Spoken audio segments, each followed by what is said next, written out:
Hello everyone. आज की class में हम स्टार्ट करने जा रहे हैं Indian penal Code Act number 45 of 1860, the Indian penal Code. IPC इज a subject with which we all feel connected, we all feel familiar with।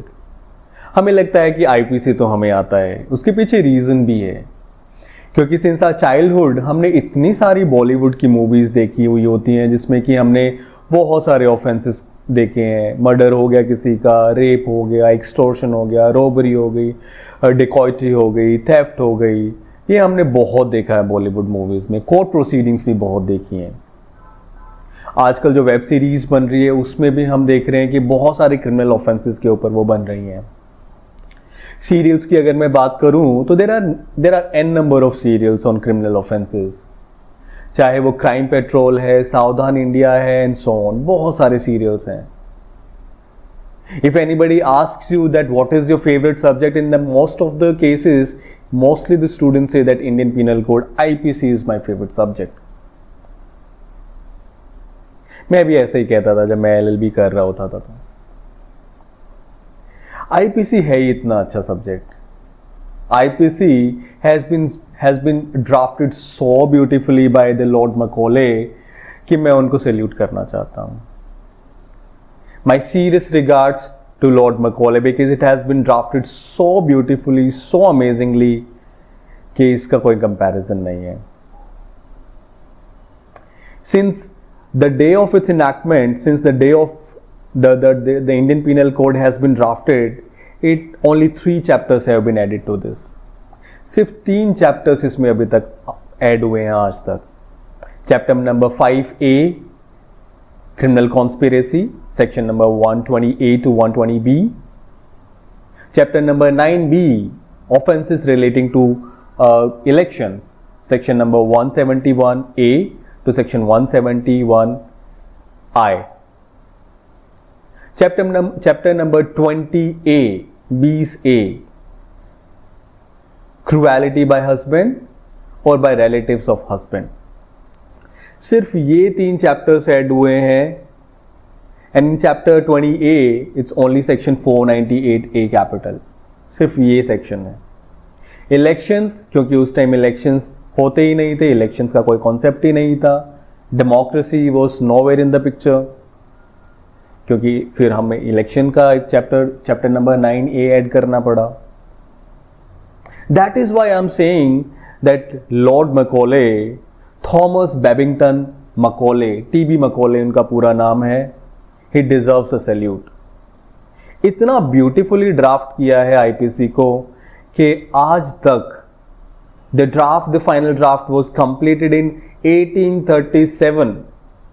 1837 में ड्राफ्ट कंप्लीट हो गया था आईपीसी का। और 1837 से लेके आज तक आप कह सकते हो सिर्फ 3 चैप्टर्स ऐड करने की नौबत आई है। 5A 9A and 20A 20A criminal conspiracy, offences relating to elections and cruelty by husband और by relatives of husband. So with this note let's begin with this amazingly drafted subject. और इस beautiful subject को आज मैं introduce कराऊंगा आप सबको कि आईपीसी किस तरीके से इवॉल्व हुआ है, क्या क्या चीज़ें हैं, कौन कौन सी इंफॉर्मेशन है जो हमें पता होने चाहिए बीइंग जुडिशरी एस्पिरेंट्स, कहाँ कहाँ से क्वेश्चंस बन सकते हैं इंट्रोडक्शन ऑफ आईपीसी से। So let's begin with the class. Okay, Indian Penal Code. This is 45 of 1860. So it's a penal code. It's a penal code. It means that the end product of this code is punishment. It's gonna punish you for certain acts or omission.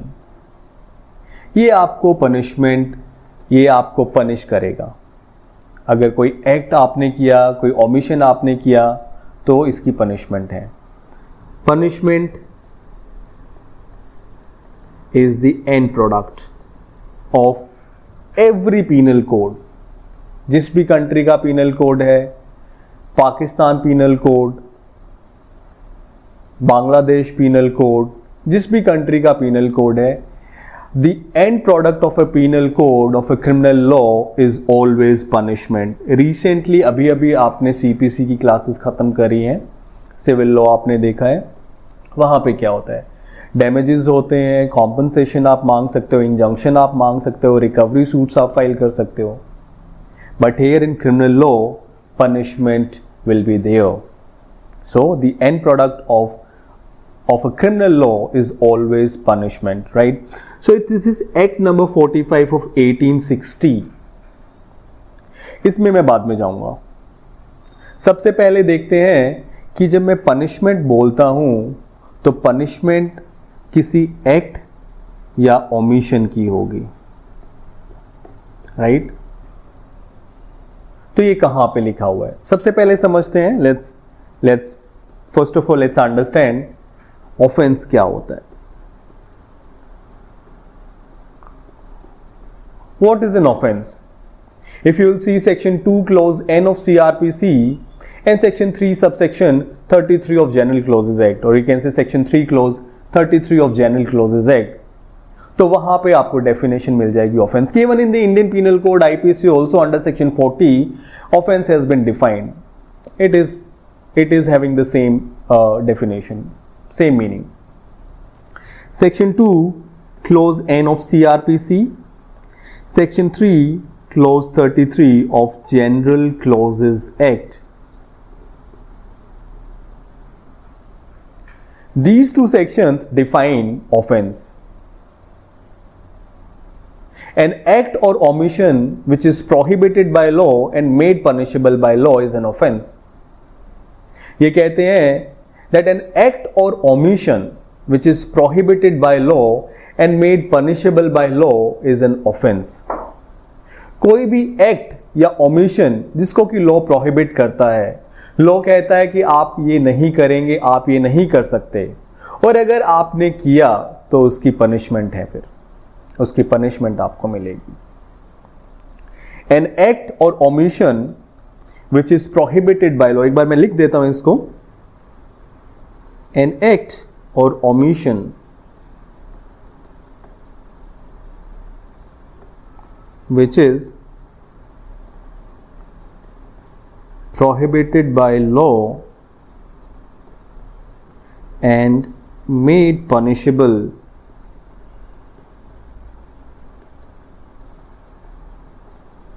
by law is an offense. Is an offense. तो offense की punishment है. कौन सा offense है वो कोई act है या कोई ओमिशन है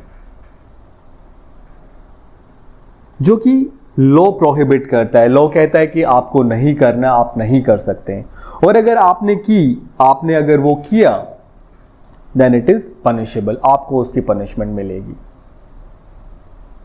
यहां पे एक क्वेश्चन रेज होता है कि कौन डिसाइड करता है ये एक्ट और ओमिशन को. यहां पे मैं आपको पहले पीछे ले जाना चाहता हूं. लेट्स गो वे बैक, बहुत पीछे चलते हैं, बिकॉज हमें फ्रॉम द वेरी बिगिनिंग समझना है कि किस तरीके से इवॉल्व हुई हैं ये सारी चीजें. सेक्शन 2 क्लोज एंड CRPC हमने देख लिया. Section 3 subsection 33 of general clauses act हमने देख लिया. ये कहता है an act or omission which is prohibited by law and made punishable by law is an offence. उसकी पनिशमेंट है, फिर वो ऑफेंस बन गया है. पहले कौन डिसाइड करता था, किस तरीके से ये सारी चीजें आई हैं?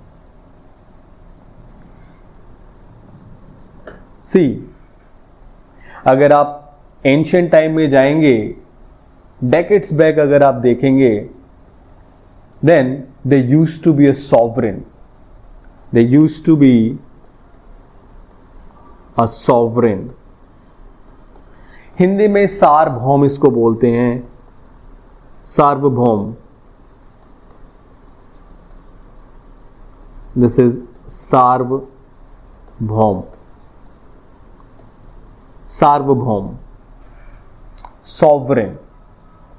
पहले सॉवरेन एक पर्सन होता था. There used to be a person who used to be a sovereign.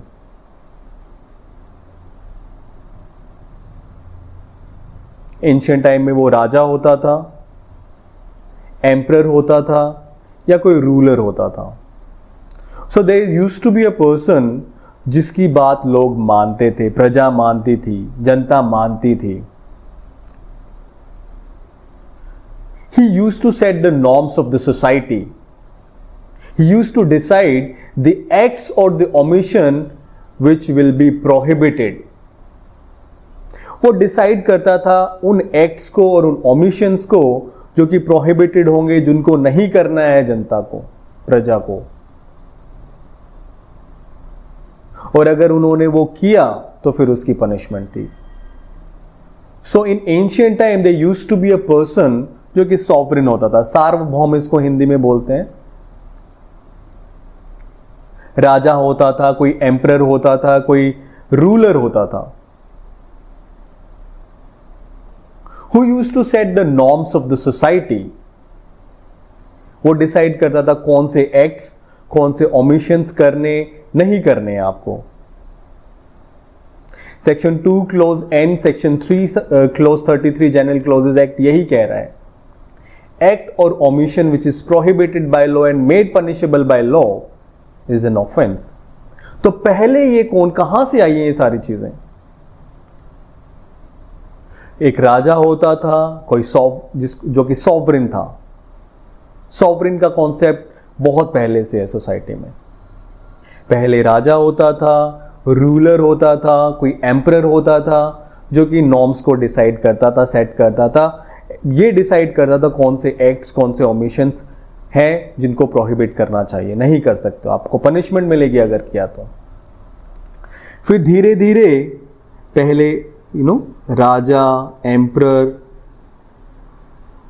या फिर रूलर होता था.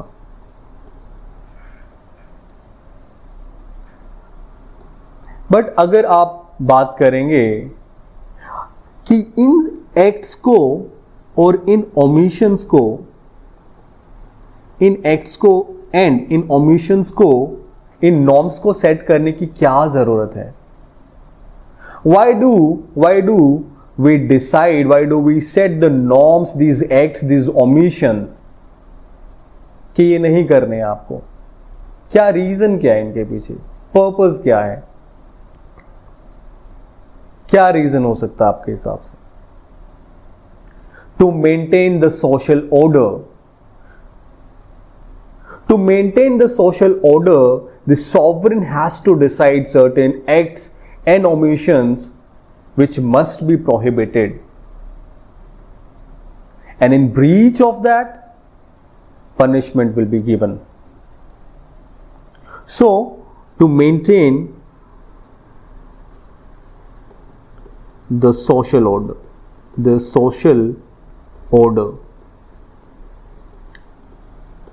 सोशल ऑर्डर को मेंटेन करना किसका काम? सॉवरेन का, सार्वभौम का काम, जिसकी बात माने लोग. मैं कह देता हूं कि ये आपको नहीं करना, मेरी बात कोई मानेगा? No. They has to be a sovereign जिसको लोग मानते हैं. पहले वो कोई राजा, एम्परर या कोई रूलर होता था.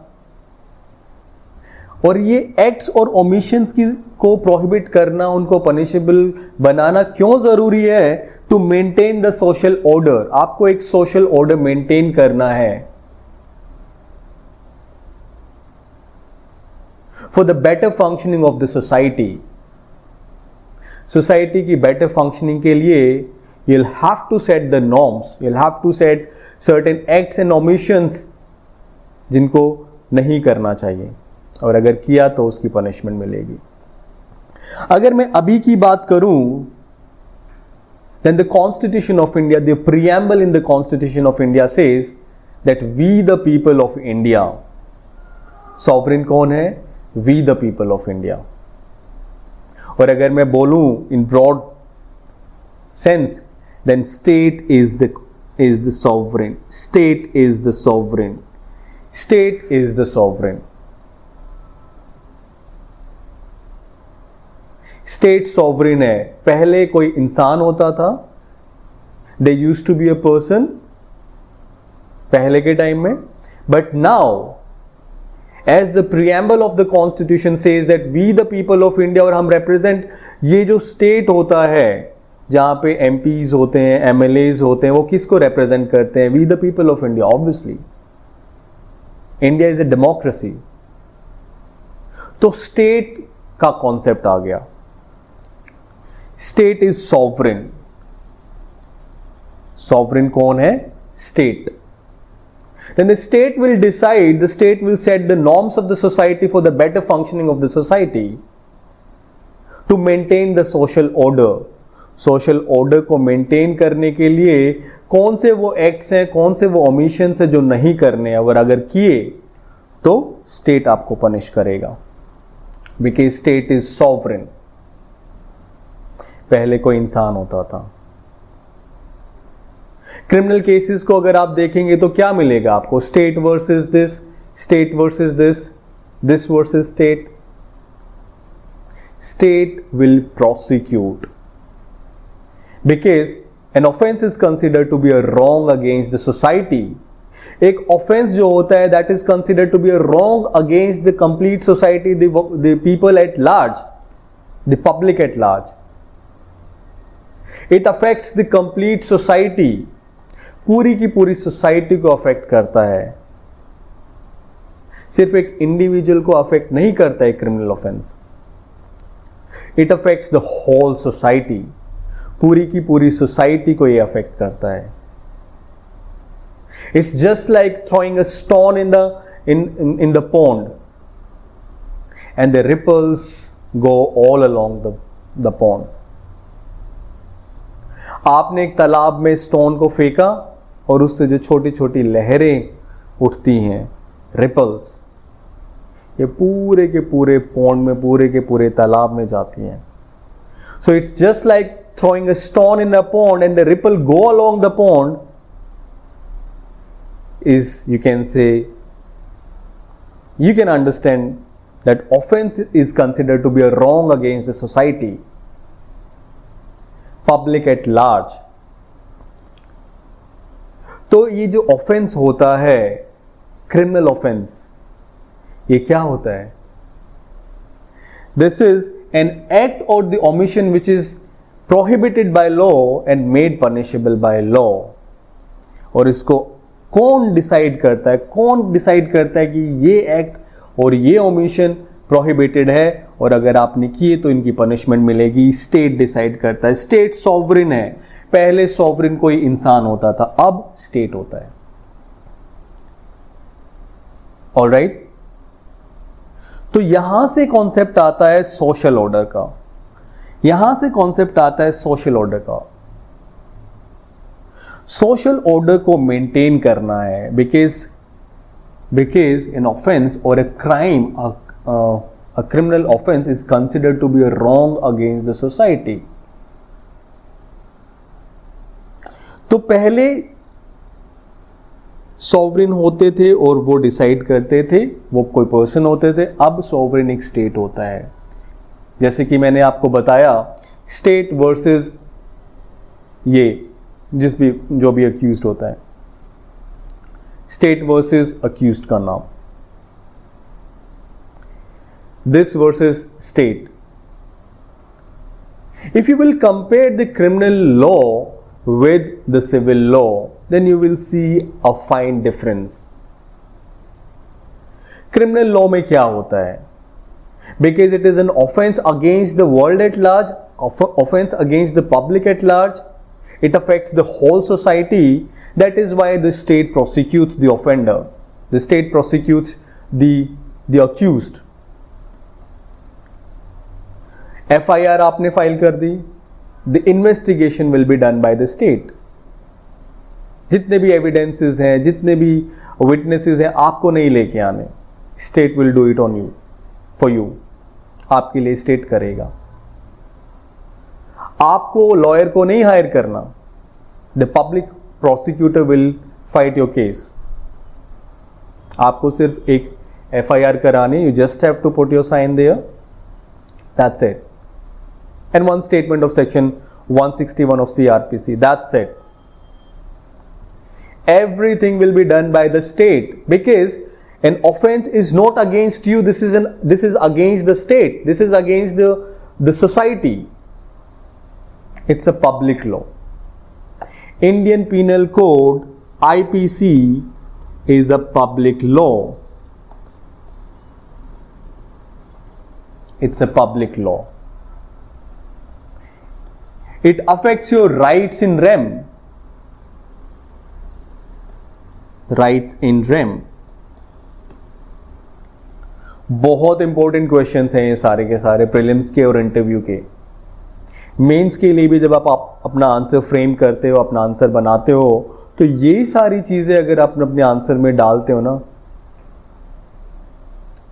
एक कहते हैं ना ऑर्नामेंटेशन, वो मिल जाता है आपके आंसर को, आभूषण मिल जाते हैं आपके आंसर को, right. So IPC, the Indian penal code 1860, it's a public law. It protects your rights in rem. Rights in rem का मतलब होता है the rights against the society, for society. तो राइट्स इन रेम को protect करता है. Rights against the people at large, the public at large, rights against the society. It's a public law. तो जैसे कि मैंने बताया आपको कि जब आप सिविल लॉ के साथ इसको कंपेयर करेंगे, क्रिमिनल लॉ को, then you will come across a fine difference. यहां पे स्टेट के अगेंस्ट, आपके अगेंस्ट ऑफेंस नहीं होता है. अगर किसी ने आपकी जेब से पैसे चुराए हैं, किसी ने अगर आपको एक्सटॉर्ट किया है, किसी का अगर रेप हो जाता है, मर्डर हो जाता है, तो ये ऑफेंस सिर्फ उसके अगेंस्ट नहीं है. This is not against an individual only, this is against the state. That is why the state prosecutes. Everything is done by the state. Investigation state करता है, फाइट केस आपका स्टेट करता है, सब कुछ स्टेट करता है, आपको कुछ नहीं करना. But when it comes to the civil law, from the very first day सारे के सारे एक्सपेंसेस आपको बेयर करने होते हैं. चाहे वो विटनेसेस को बुलाना है, समन्स भेजने हैं, नोटिस भेजने हैं, कुछ भी करोगे वो आपके एक्सपेंसेस होंगे, वो आपको बेयर करने हैं, प्लेंटिफ को बेयर करने हैं. Because it affects only the individuals, the parties to the suit. Those who are not parties to the suit, उनको अफेक्ट नहीं करता है, उनसे कोई लेना देना नहीं है सिविल लॉ का. And that is why in criminal law the pardoning power has been given to the state only. जो पार्डनिंग पावर है वो सिर्फ स्टेट को दी गई है. The President of India and the Governor of the state, सिर्फ वो पार्डन कर सकते हैं, सिर्फ वो क्षमा कर सकते हैं. आपने सेटलमेंट कर लिया, दूसरी पार्टी ने आपको पैसे दे दिए, आपकी लड़ाई हो गई थी, आपका सर फाड़ दिया था, जो भी ऑफेंस था, आपने एफआईआर फाइल कर दी, एफआईआर लॉन्च करा दी आपने, इन्वेस्टिगेशन हुआ, केस चल रहा है, ट्रायल चल रहा है, दूसरी पार्टी ने आपको पैसे दे दिए. Accused has paid you, accused has given you a good amount of money. आपने से आप कह रहे हो कि जी मेरा समझौता हो गया इससे, अब मेरे को कोई ग्रजेस नहीं है, मैं अपना केस वापस लेना चाहता हूं. किसी ने रेप कमिट किया था, उसने आपको पैसे दे दिए, फ्लैट नाम करा दिया आपके, कोई आपको प्रॉपर्टी दे दी, आप कहते हो मैं अभी मेरा इसके साथ कोई ग्रजेस नहीं है, इट्स ऑल सॉर्टेड एंड मैं अपना केस वापस लेना चाहता हूँ. सेटल हो गया, हमारे सेटलमेंट हो गया है, कॉम्प्रोमाइज हो गया है. Can you do this? No, you can not do this. जब सब कुछ स्टेट कर रहा है, आप कुछ भी नहीं कर रहे हो, कोई आपका, you are not even spending a single penny. And because इससे भी ज्यादा, because this offense is not only against you, this offense is against the state, against the society. That is why you cannot give the pardon. You cannot forgive. It's only the state who will give the pardon. The President of India or the Governor of the state. आप नहीं कर सकते हो. Whereas when it comes to the civil law, Order 23 में आप चले जाइए, आप कॉम्प्रोमाइज कर लीजिए, सेटलमेंट कर लीजिए, विड्रॉवल कर लीजिए सूट का, कभी भी करें आप, सेटलमेंट कर लीजिए आप, क्योंकि सारा कुछ आप खुद ही कर रहे हो. खुद ही कर रहे हो. इसके साथ साथ सबसे ज्यादा इंपॉर्टेंट चीज ये है that in a civil suit, in a civil matter, in a civil case, the rights of the parties are affected. Only the rights of the parties are affected. Third person, public at large, society को उससे कोई फर्क नहीं है, उससे कुछ affect नहीं हो रही है, सोसाइटी अफेक्ट नहीं हो रही है, सोशल ऑर्डर उससे अफेक्ट नहीं हो रहा है. But in criminal offences the social order is affected. The society, the whole society is affected. It is not only an offense against you, it is against the state. State के against offense है ये. That is why pardoning power भी state के पास है. But कुछ offenses को हमने compoundable offences बना दिया है. सेक्शन 320 सीआरपी से जब आप पढ़ेंगे, that certain offenses are compoundable. Compoundable in the sense, देखा जाए तो ये ऑफेंसेस नहीं है. एक तरीके से ये सिर्फ इंडिविजुअल्स को अफेक्ट करते हैं. जो कुछ ऐसे ऑफेंसेस हैं वो हमने सेक्शन 320 सीआरपीसी में डाल के उनको कंपाउंडेबल करा दिया, बना दिया है. That these are the offences जिनको आप सेटल कर सकते हो, जिनको आप कॉम्प्रोमाइज, आप अपना समझौता कर सकते हो. Compoundable offences. By and large these are not offences. These offences, even though offences ही बोलेंगे हम उनको, बट अगर देखा जाए तो ये ऑफेंसेस नहीं है, because they do not affect the society, they do not affect the social order. ये इंडिविजुअल्स को ही अफेक्ट करते हैं. तो अगर हम इनको हटा दें, अगर हम बात करें कि जनरल पैरालांस में अगर मैं बात करूं, तो ऑफेंस जो होता है, criminal offence, that affects the whole society, और उसमें आप सेटलमेंट नहीं कर सकते हो, पार्डनिंग नहीं कर सकते, राइट. पार्डनिंग पावर भी स्टेट के पास ही है. स्टेट के अगेंस्ट ऑफेंस होता है ये. ठीक है. तो हमें यहां से समझ में आ जाता है कि आईपीसी जो है, इंडियन पीनल कोड जो है, वो एक पब्लिक लॉ है and it protects your rights in rem. Rights in rem का मतलब है the rights against the society. यहां पे मैं बात करना चाहता हूं पनिशमेंट की. मैंने आपको बोला that the end product of all the criminal laws is punishment. Punishment मिलती है आपको. ये पनिशमेंट का कॉन्सेप्ट कहां से आता है? अगर आप पीछे जाएंगे तो पनिशमेंट का कॉन्सेप्ट हमें मिला है मनुस्मृति से. There are 18 heads, or I should say, there were 18 heads in Manusmriti, and in these 18 heads, there was one head which used to deal with the criminal law. 18 heads हैं मनुस्मृति में, जिसमें कि एक हेड डील करता है criminal law से, और जहां पे पनिशमेंट्स दी हुई हैं. सो मनुस्मृति से हमें, this is Manusmriti, SMRITI, Manusmriti से हमें पनिशमेंट का कॉन्सेप्ट, एक तरीके से अगर हम पीछे से उसको कनेक्ट करने की कोशिश करें तो मनुस्मृति से हमें ग्लिम्सेस मिलते हैं. 18 हेड्स हैं मनुस्मृति में, जिसमें से कि एक हेड डील करता है क्रिमिनल लॉ के साथ, और वहां पे कॉन्सेप्ट है पनिशमेंट का. There are theories of punishments. With the advent of time, with the passage of time, बहुत सारी theories evolve हुई हैं. अभी हम कौन सी theory of punishment को यूज कर रहे हैं, जो चल रही है, एक बार उनको भी देख लेते हैं. पहले क्या होता था? अच्छा, अभी मैं कह रहा हूं that the end product of a criminal law is always a punishment.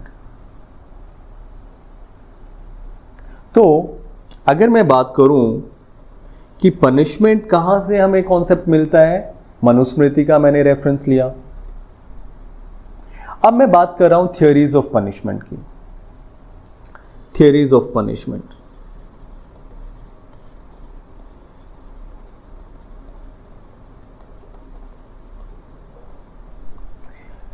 Indian Penal Code IPC protects your right in rem, your rights against the society.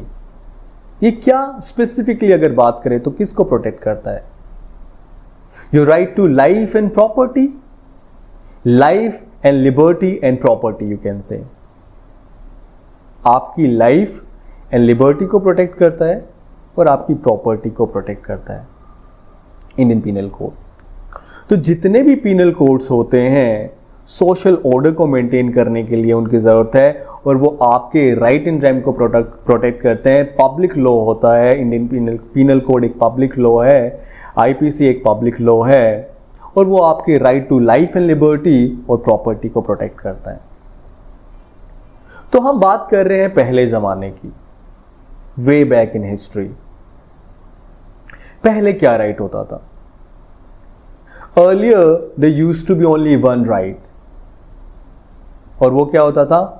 Might is right. जिसकी लाठी उसकी भैंस। The one who has might is always right. ये एक notion होता था पहले। जो ताकतवर है वो सही है। लेकिन पीनल कोड्स को बनाया ही इसलिए गया है ताकि ये आपकी लाइफ एंड लिबर्टी और प्रॉपर्टी को प्रोटेक्ट कर सकें। पनिशमेंट्स की मैं बात कर रहा था, थियोरीज ऑफ पनिशमेंट्स की मैं बात कर रहा था।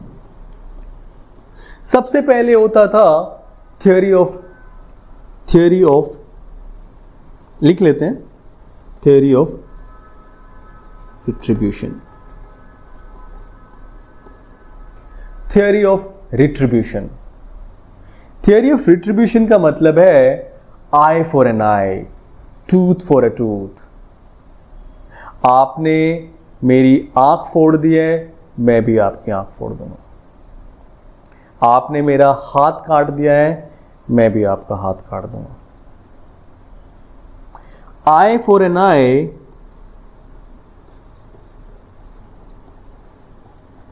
And tooth for tooth, tooth for a tooth. जैसा आपने मेरे साथ किया है वैसा ही आपने मेरे किसी रिलेटिव का मर्डर कर दिया है, मैं भी आपके किसी जानकार का, किसी रिलेटिव का मर्डर कर दूंगा। This was the theory of retribution. पहले ये होता था। फिर आ जाती है the preventive theory of punishment. Preventive theory of punishment,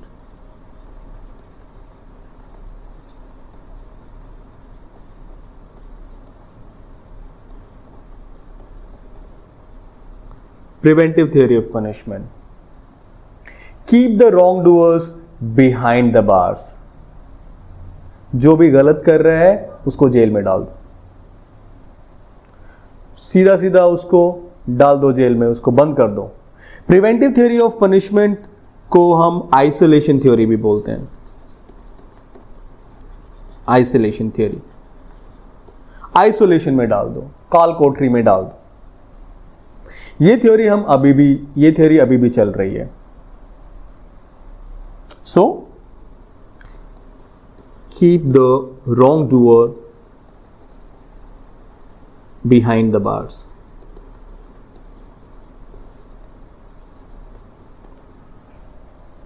ये थ्योरी हम अभी यूज करते हैं। Excuse me. Third, the deterrence theory. Deterrence theory,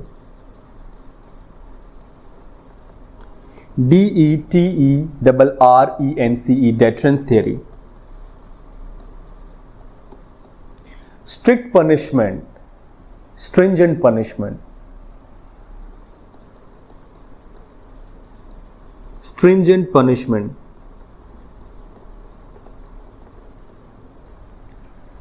किसी भी ऑफेंस के लिए स्ट्रिक्ट पनिशमेंट्स आप रख दो। किसी ने अगर मेरे खिलाफ कुछ डिफेमेटरी स्टेटमेंट दे दी है तो उसको फांसी पे लटका दो, उसकी प्रॉपर्टी को बिकवा दो। अगर किसी ने मेरे बच्चे के खिलाफ कुछ कह दिया, उसको कुछ चोट पहुंचा दी, तो उसके हाथ काट दो। या बहुत कोई ऐसी पनिशमेंट्स रख दो which is not reasonable, which is not rational. Deterrence theory, एक हद तक इसकी डिमांड हमेशा होती रहती है। Every now and then people they keep on agitating, they keep on protesting कि उसको फांसी पे चढ़ा दो, उसको जान से मार दो, हमारे हवाले कर दो, हम खुद देख लेंगे। These kind of deterrence theories पहले होती थी, अभी भी to certain extent हम punishments को decide करते हैं, strict punishments को भी decide करते हैं, but deterrence theory used to be followed. Fourth is the reformation theory.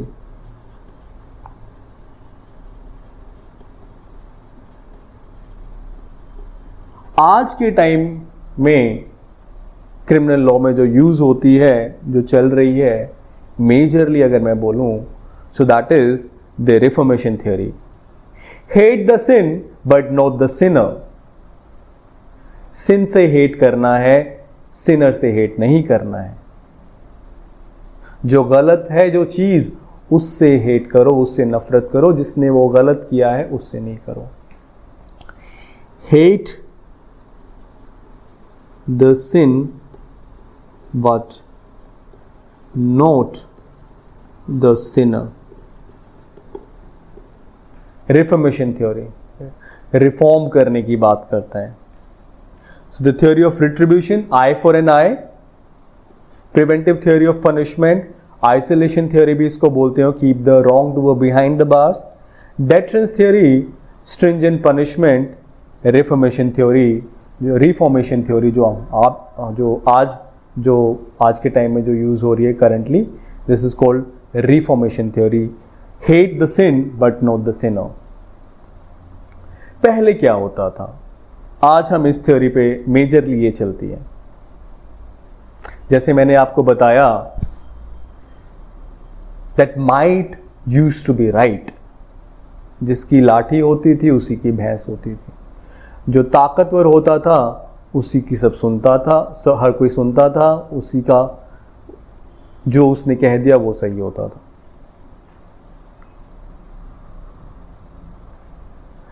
But मैं पूछता हूं आपसे,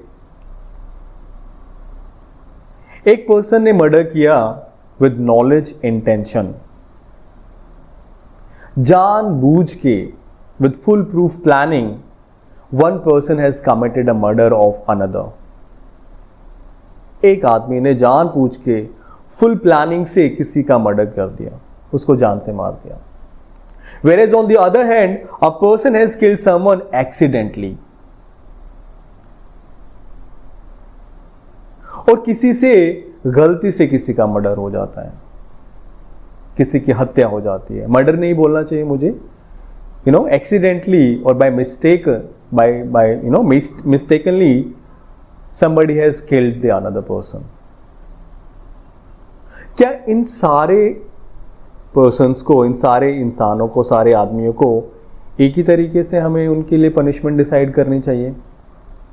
एक इंसान है जिसने जानबूझकर किसी को मारा है विद फुल प्लानिंग, और एक है जिससे एक्सीडेंटली या गलती से किसी का मर्डर हो, मार देता है, वो उसकी हत्या कर देता है। तो पनिशमेंट सेम होनी चाहिए या फिर कोई पैरामीटर होना चाहिए इसको डिसाइड करने के लिए कि किसकी क्या पनिशमेंट होगी? यहां से कॉन्सेप्ट आता है मेंटल एलिमेंट्स का, द मेंटल कंडीशंस, और यहां से एक टर्म निकलती है which is very important for criminal laws, mens rea. यहां से कॉन्सेप्ट निकलता है mens rea. The mental condition, the mental state of a person at the time of the commission of an offense। जब उसने उस offence को commit किया तो उसकी मेंटल सिचुएशन कैसी थी? क्या उसकी इंटेंशन थी? क्या उसको नॉलेज थी? यहां पे शेड्स आ जाते हैं। Intention, knowledge, reason to believe। and the Indian Penal Code इन सारी चीजों को बोलता है under section 39 of IPC voluntarily। Under section 39 of Indian Penal Code it is voluntarily। Degrees आ जाती हैं, इंटेंशन थी, नॉलेज थी, रीजन टू बिलीव था। मेंस रिया का कॉन्सेप्ट इवॉल्व हो जाता है। और मैं एक बहुत इंपॉर्टेंट केस लॉ के बारे में यहां पे आपको बताना चाहता हूं, फाउलर वर्सेस पेजेट। प्रीलिम्स में क्वेश्चन आता है, इंटरव्यू में आपसे पूछ लिया जाता है। And specially when in interview it has been asked that which is your favorite subject, and you say, sir, IPC is my favorite subject। The first judicial pronunciation or the judicial recognition of mens rea कहां पे है? बताओ। Fowler versus Paget 1798। Fowler, this is FOWLER, Fowler versus Paget, this is PADGET, PADGET, Paget, and this is 1798, 1798 का case है। Fowler versus Paget से concept आता है acts non facit reum nisi mens सिट्रिया। एक लीगल मैक्सिम है जो कि through out the criminal law, IPC आप पढ़ रहे हैं, आज शुरुआत हो गई है। मेंस रिया का कॉन्सेप्ट साथ साथ चलेगा। Intention, knowledge, reason to believe. Actus non facit reum nisi mens sit rea, a person will not be held guilty, a person will not be convicted and punished for his act only। सिर्फ उसकी act की वजह से उसको punishment नहीं मिलेगी, उसको convict नहीं किया जाएगा, unless his mind is also guilty। The guilty conscience will be seen by the court। Whether his mind was involved in doing that act or omission or not, this will be scrutinized by the court। क्या उसका mind guilty था कि नहीं, guilty conscious थी कि नहीं, intention guilty थी कि नहीं थी, मैलाफाइड इंटेंशन थी कि नहीं थी, ये देखना पड़ेगा। So actus non facit reum nisi mens sit rea, mens rea का कॉन्सेप्ट आ जाता है फाउलर वर्सेस पेजेट से।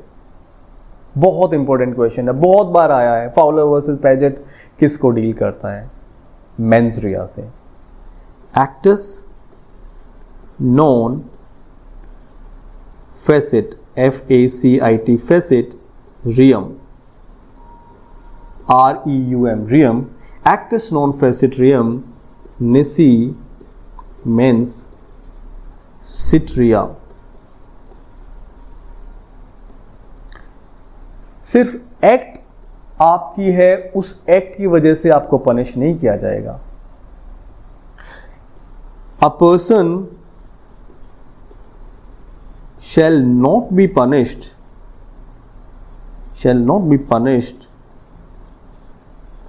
or and convicted only for his act but his mind should also be involved, or you can say that the conviction or the punishment will be given to a person when his guilty conscience is involved. Guilty mind.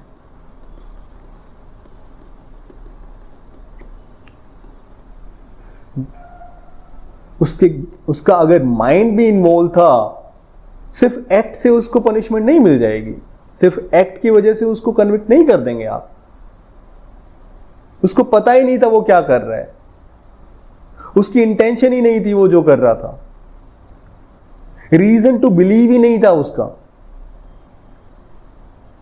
Mains rea will play an important role. Guilty conscious देखा जाएगा। Actus non facit reum nisi mens sit rea, this is evolved from Fowler versus Padget 1798। यहां पे अब मैं आपको ले जाना चाहता हूं ब्रिटिश एरा में। ब्रिटिश एरा के साथ साथ मुगल का भी टाइम था वो,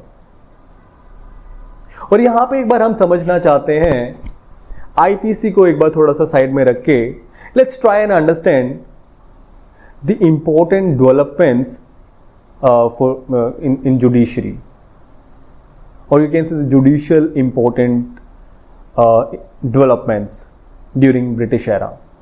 ब्रिटिश एरा में जब मुगल्स का भी जब राज चल रहा था, तो क्या क्या किस तरीके से ये सारी चीज़ें आई हैं, किस तरीके से क्रिमिनल लॉ, किस तरीके से जुडिशियल डेवलपमेंट्स हुई हैं, किस तरीके से हमारे जो अभी कोर्ट्स बने हैं, किस तरीके से ये सारा का सारा सिस्टम इवॉल्व हुआ, एक बार उसको समझते हैं। आईपीसी पे आएंगे वापस। Let's go in the British era.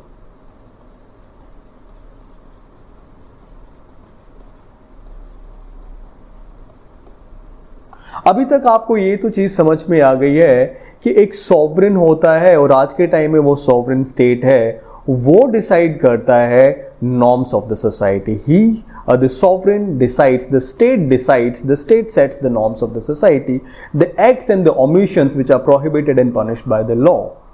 Mains rea का कॉन्सेप्ट आ जाता है।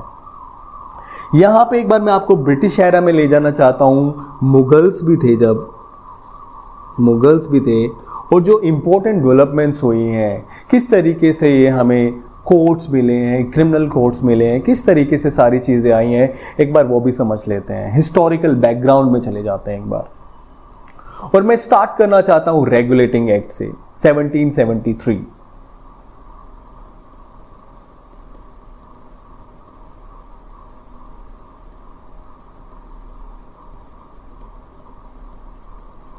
रेगुलेटिंग एक्ट 1773, इस एक्ट से हमें मिलता है फौजदारी अदालत। ये जो मैं आपको बता रहा हूं ना, ये प्रीलिम्स में कभी भी कहीं भी आ जाते हैं, किसी भी स्टेट में आ जाते हैं। हिस्टोरिकल बैकग्राउंड से अगर क्वेश्चंस बनते हैं तो यहां से क्वेश्चंस आ जाएंगे, जो कि बहुत थ्योरेटिकल क्वेश्चंस आपको लगेंगे, बट समझना बहुत जरूरी है। रेगुलेटिंग एक्ट 1773 ब्रिटिश एरा की बात कर रहे हैं हम, कि किस तरीके से जुडिशियल डेवलपमेंट्स हुए हैं।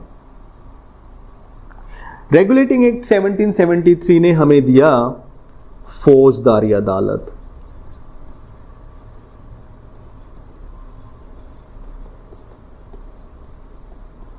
Criminal courts.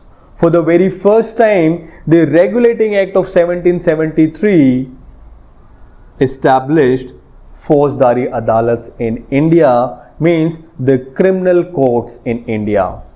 क्रिमिनल कोर्ट्स, जिनको कि फौजदारी अदालत उस टाइम में बोला जाता था, इन 1773 बाय द रेगुलेटिंग एक्ट हमें मिल जाता है क्रिमिनल कोर्ट्स, फौजदारी अदालत। अब आप यहां पे देखेंगे कि उर्दू का इन्फ्लुएंस आपको मिलेगा, बिकॉज मुगल्स एम्परर्स थे उस time. There used to be 3 presidencies in India. 3 presidencies होती थी. कहां कहां पे? Calcutta, Madras and Bombay. ये प्रेसिडेंसीज होती थी. प्रेसिडेंसीज का मतलब है that common law used to be applied on these presidencies. जो इंग्लिश लॉ था, कॉमन लॉ था, जो क्रिश्चियंस पे उस टाइम अप्लाई होता था, प्रेसिडेंसीज पे भी अप्लाई होता था. कैलकाटा, बॉम्बे एंड मैड्रास. कैलकाटा जो कि प्रेसिडेंसी थी, यहां पे बनता है निजामत सदर अदालत. कैलकाटा में बनता है निजामत सदर अदालत, मतलब उस टाइम का सुप्रीम कोर्ट. और ये कब बनता है? 26 मार्च 1774. कहां पे बनता है? Eight Calcutta presidency. 26 मार्च 1774 को हमें मिलता है निजामत सदर अदालत, सुप्रीम कोर्ट. उस टाइम सीधा सीधा क्वेश्चन आ जाता है, निजामत सदर अदालत कहां पे बना? निजामत सदर अदालत क्या है? हाई कोर्ट है, सुप्रीम कोर्ट है, डिस्ट्रिक्ट कोर्ट है, क्या है? सेशंस कोर्ट है, क्या है? सो 3 प्रेसिडेंसीज होती थी. प्रेसिडेंसीज का मतलब है जहां पे कॉमन लॉ अप्लाई होता था.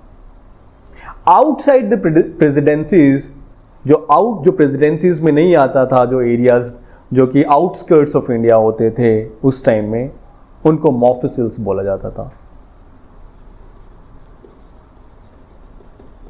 मॉफिसल्स,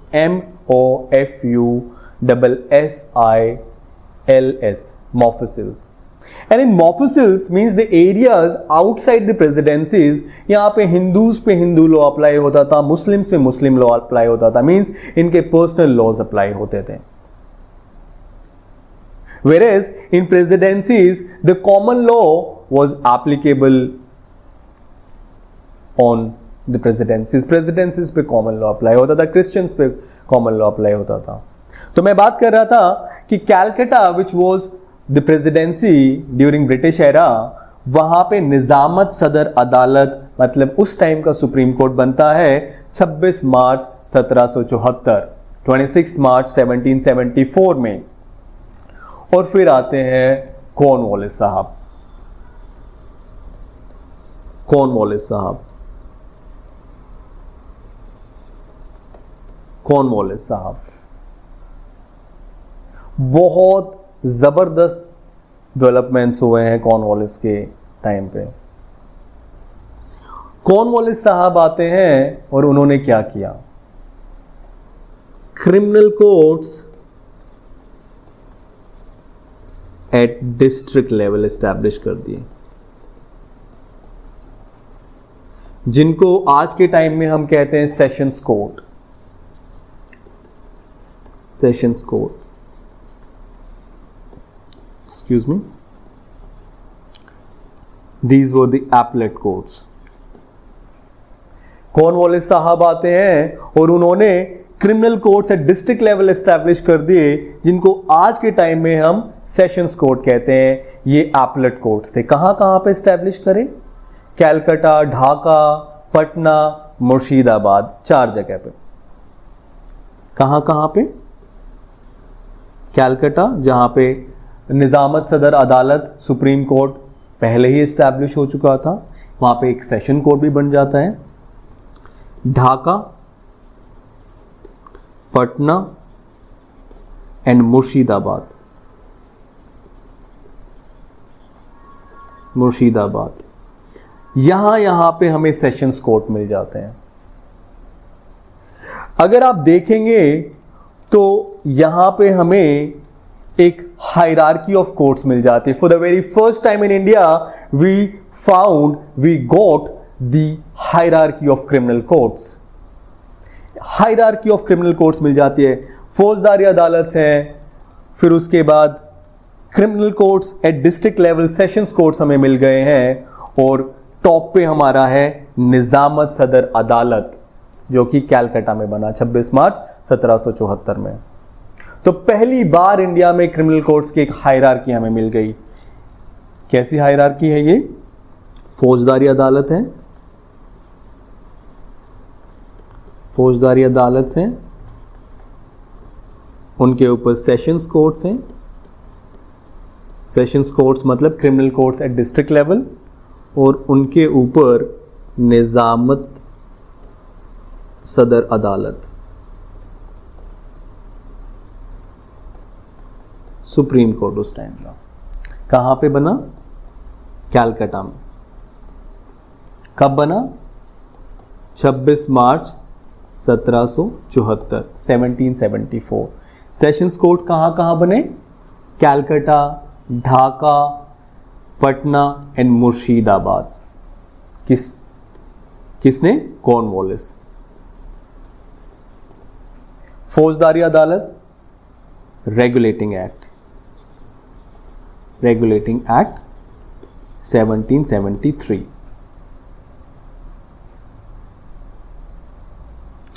एक hierarchy of courts, hierarchy of criminal courts पहली बार इंडिया में देखी हमने, पहली बार इंडिया में बनी, जिसके की टॉप पे था निजामत सदर अदालत, उस टाइम का सुप्रीम कोर्ट, कैलकाटा प्रेसिडेंसी में। अब क्योंकि प्रेसिडेंसी दो और थी, मैड्रास और बॉम्बे, तो कैलकाटा में निजामत सदर अदालत बन चुका था। अब मैड्रास की बारी है और फिर बॉम्बे की।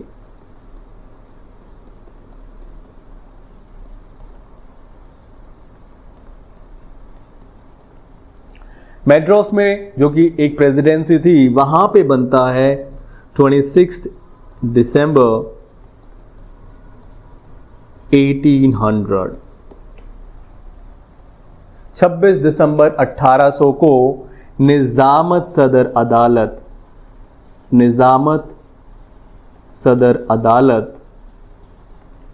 मैड्रास में भी बन जाता है, मद्रास में भी बन जाता है।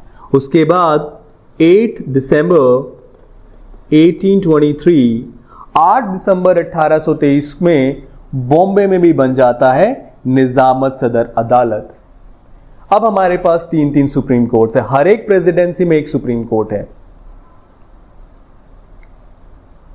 कैलकाटा में, मैड्रास में और बॉम्बे में फौजदारी अदालत है, उसके ऊपर एपेलेट कोर्ट, सेशंस कोर्ट हैं डिस्ट्रिक्ट लेवल पे, कैलकाटा, ढाका, पटना, मुर्शिदाबाद, और इनके ऊपर है निजामत सदर अदालत, उस टाइम के supreme court.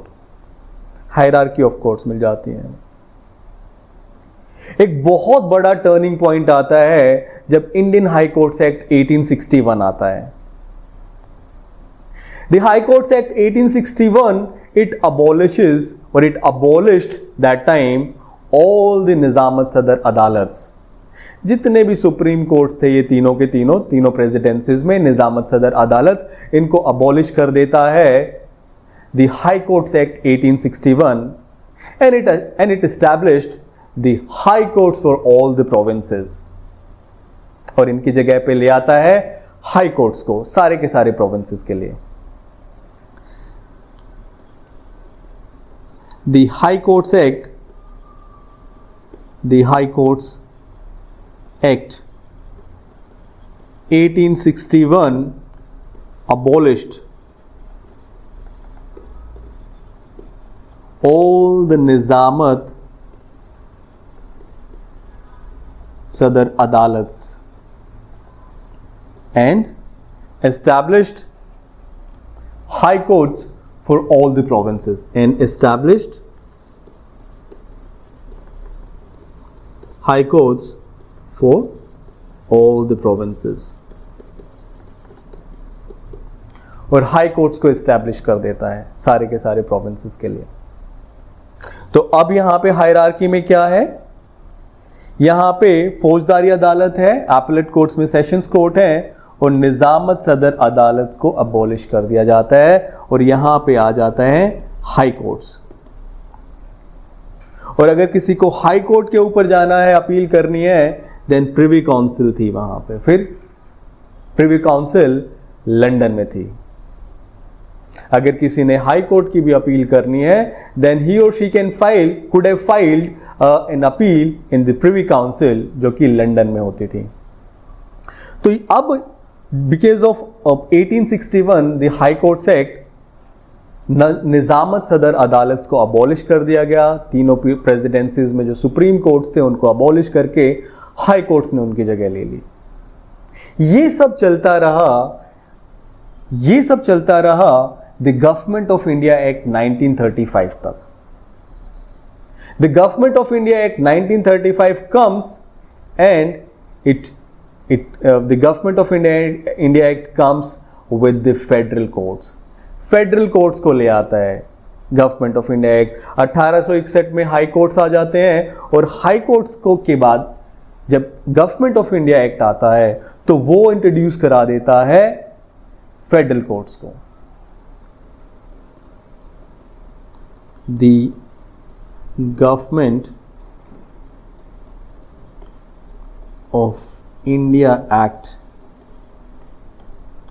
1935, 1935 federal courts.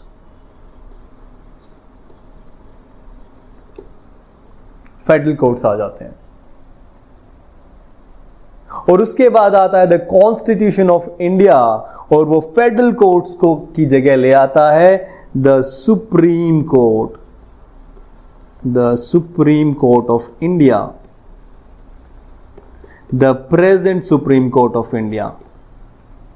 Constitution of India, फिर आता है constitution of India. Constitution of India federal courts को हटा देता है और ले आता है the supreme court of India, the present supreme court of India, which is there in the capital of the country, Delhi. Delhi में सुप्रीम कोर्ट है।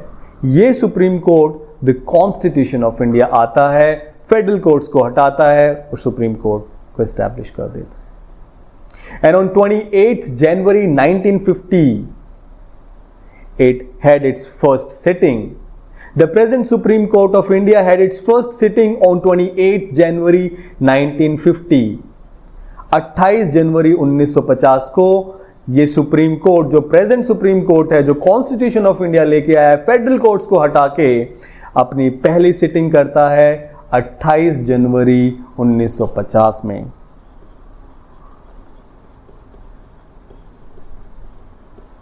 Had its first sitting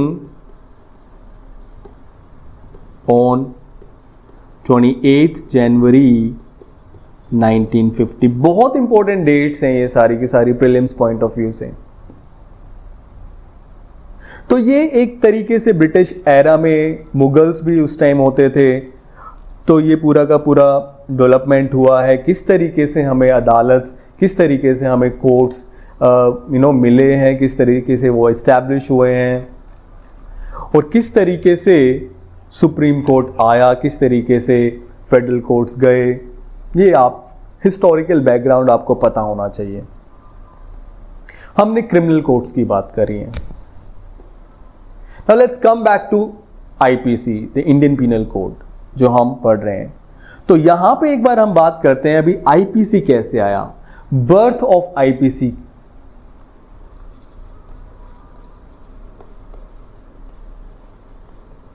IPC की जरूरत क्यों पड़ी?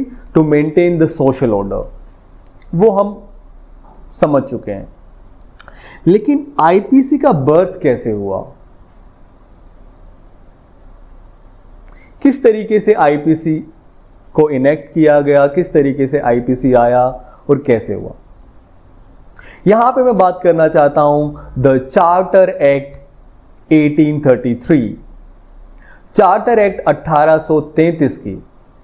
क्योंकि ना प्लीज यहां पे थोड़ा सा ध्यान दें, बिकॉज जो मैं अभी आपको बताने जा रहा हूं ये बहुत इंपॉर्टेंट है। द बर्थ ऑफ आईपीसी कहां से हमें मिलता है? The Charter Act 1833. After this, the first Law Commission of India was established under the chairmanship of Thomas Babington Macaulay, the Lord Macaulay. पहला लॉ कमीशन ऑफ इंडिया बनाया जाता है under the chairmanship of the Lord Macaulay, TB Macaulay. इनका पूरा नाम है Thomas Babington Macaulay, TB Macaulay. Charter act.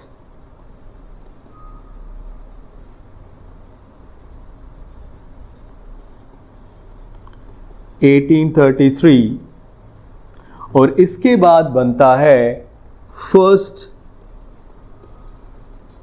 Law commission of India in 1834. First law commission of India, पहला law commission India का कब बना? 1834 में. किसकी चेयरमैनशिप में बना? Under the chairmanship of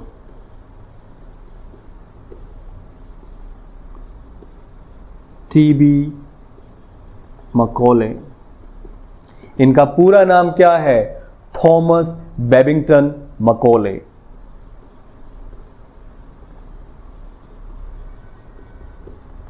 Babington Macaulay. Thomas Babington, Babington, Babington Macaulay. The Charter Act 1833. After this, the first Law Commission was established in 1834 under the chairmanship of Thomas Babington Macaulay, Lord Macaulay. और इनको पहला task दिया गया to make a penal code for India. First law commission को, जो कि Lord मकॉले की chairmanship में बनाया गया, उनको प्रेसिडेंट बनाया गया उसका कमेटी का, लॉ कमीशन का, उनको जो टास्क दिया गया that was to make a penal code for India. क्या टास्क था? To make a penal code for India 1834 में. और फिर they completed the draft in 1837 itself. 1837 में ही फाइनल ड्राफ्ट बना लेते हैं आईपीसी का. The final draft of IPC was completed in 1837. 1837 में ही ड्राफ्ट बन गया था आईपीसी का. आईपीसी बन के तैयार था. Indian penal code was ready in 1837 itself. But ये उस टाइम क्यों नहीं आया? Why the Indian penal code was not made applicable? क्यों ये why it was not made applicable to India that time? 1837 में जब बन गया तो क्यों नहीं उसको लागू किया गया? ब्रिटिश रूल चल रहा था, मुगल्स थे, बहुत सारी प्रॉब्लम्स थी. The revolt of 1857 when it was over. 1857 की जो क्रांति है, बहुत बड़ी क्रांति, बहुत बड़ा रिवोल्ट, 1857 जैसे ही खत्म होता है, then it becomes the dire need of every Indian to have a penal code for India. जैसे ही 1857 की क्रांति खत्म होती है, हर कोई चिल्लाने लग जाता है कि अब पीनल कोड को लागू करो. So after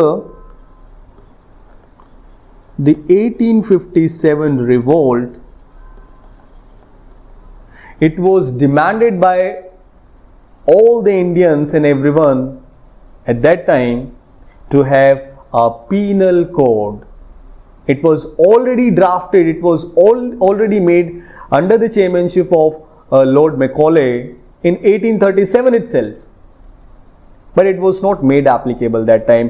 1857 की क्रांति खत्म होती है, 1857 1857 का रिवोल्ट खत्म होता है, और वो दिन आ जाता है जब लेजिस्लेचर आईपीसी को पास कर देता है। On 6th October 1860 the IPC was passed by the legislature.